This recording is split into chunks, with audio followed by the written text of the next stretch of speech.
Hello friends, ರೇಖಾ ಅಡುಗೆಗೆ ಸ್ವಾಗತ. ಇವತ್ತು ನಾನು ತೋರಿಸ್ತಾ ಇರೋ ಅಡುಗೆ ಮೆಣಸಿನ್ಕಾಯಿ ಬಜ್ಜಿ.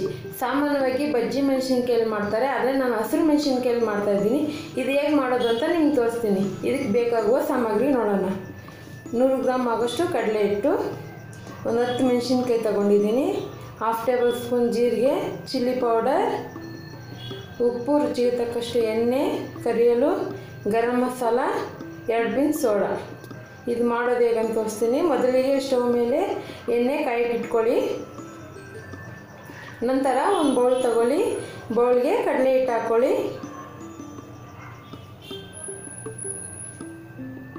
ನಿಮಗೆ ಕ್ರಿಸ್ಪಿ ಆಗಬೇಕಂದ್ರೆ 1 ಟೇಬಲ್ ಸ್ಪೂನ್ ಅಕ್ಕಿ ಹಿಟ್ಟು ಹಾಕೋಬೋದು. ನಂತರ ಇದಕ್ಕೆ 1/2 ಟೇಬಲ್ ಸ್ಪೂನ್ ಚಿಲ್ಲಿ ಪೌಡರು. ಮೆಣಸಿನ್ಕಾಯಿ ಖಾರ ಇದೆಯಲ್ವ, ಅದಕ್ಕೋಸ್ಕರ ಸ್ವಲ್ಪ ಹಾಕ್ತಾಯಿದ್ದೀನಿ, ಕಲರ್ಗೋಸ್ಕರ. ಗರಂ ಮಸಾಲ 1/2 ಟೇಬಲ್ ಸ್ಪೂನ್, ಜೀರಿಗೆ 1/2 ಟೇಬಲ್ ಸ್ಪೂನ್. ಜೀರಿಗೆನ ಬೇಕಂದರೆ ಪೌಡ್ರ್ ಮಾಡಿ ಹಾಕೋಬೋದು. ರುಚಿಗೆ ತಕ್ಕಷ್ಟು ಉಪ್ಪು, 2 ಚಿಟಿಕೆ ಸೋಡಾ. ಇದನ್ನು ಚೆನ್ನಾಗಿ ಮಿಕ್ಸ್ ಮಾಡ್ಕೊಳ್ಳಿ. ಈ ಥರ ಮಾಡೋದ್ರಿಂದ ಎಲ್ಲ ಹಿಟ್ಟಿಗೂ ಮಸಾಲೆ ಚೆನ್ನಾಗಿ ಹಿಡಿಯುತ್ತೆ.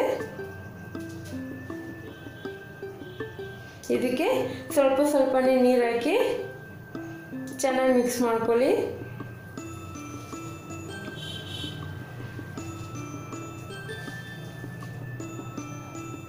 ಮತ್ತೆ ನೀರು ಹಾಕಿ ಈಗ ಇದನ್ನು ಚೆನ್ನಾಗಿ ಮಿಕ್ಸ್ ಮಾಡ್ಕೊಳ್ಳಿ. ತುಂಬ ತೆಳುವಾಗಿ ಕಳಿಸ್ಬಾರ್ದು.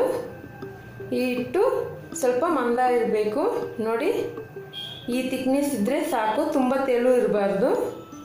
ಇದನ್ನು ಸ್ವಲ್ಪ ಒಂದು 5 ನಿಮಿಷ ಎತ್ತಿಟ್ಬಿಡಿ. ನಂತರ ಸ್ಟವ್ ಮೇಲೆ ಒಂದು ಹೆಂಚಿಟ್ಕೊಂಡು ಹಸಿರು ಮೆಣಸಿನ್ಕಾಯಿ ಹಾಕ್ತಾಯಿದ್ದೀನಿ. ಇದನ್ನು 1 ಟೇಬಲ್ ಸ್ಪೂನ್ ಎಣ್ಣೆ ಹಾಕಿ ಹುರ್ಕೊಳ್ಳಿ. ಈ ಥರ ಹುರಿಯೋದ್ರಿಂದ ಹಸಿರು ಮೆಣಸಿನ್ಕಾಯಿ ಖಾರ ಅಂಶ ಕಡಿಮೆ ಆಗುತ್ತೆ, ತಿನ್ನೋವಾಗೂ ಖಾರ ಜಾಸ್ತಿ ಗೊತ್ತಾಗಲ್ಲ. ಸಾಮಾನ್ಯವಾಗಿ ಖಾರ ತುಂಬ ಇಷ್ಟಪಡ್ತಾರೆ. ಗ್ಯಾಸ್ಟ್ರಿಕ್ ಇರೋರು ಖಾರ ಮೆಣಸಿನ್ಕಾಯಿ ತೆಗೆದ್ಬಿಟ್ಟು ತಿನ್ಕೊಳ್ಳಿ. ಈಗ ಎಣ್ಣೆ ಕಾದಿದೆ, ಹಿಟ್ಟೂ ರೆಡಿಯಾಗಿದೆ.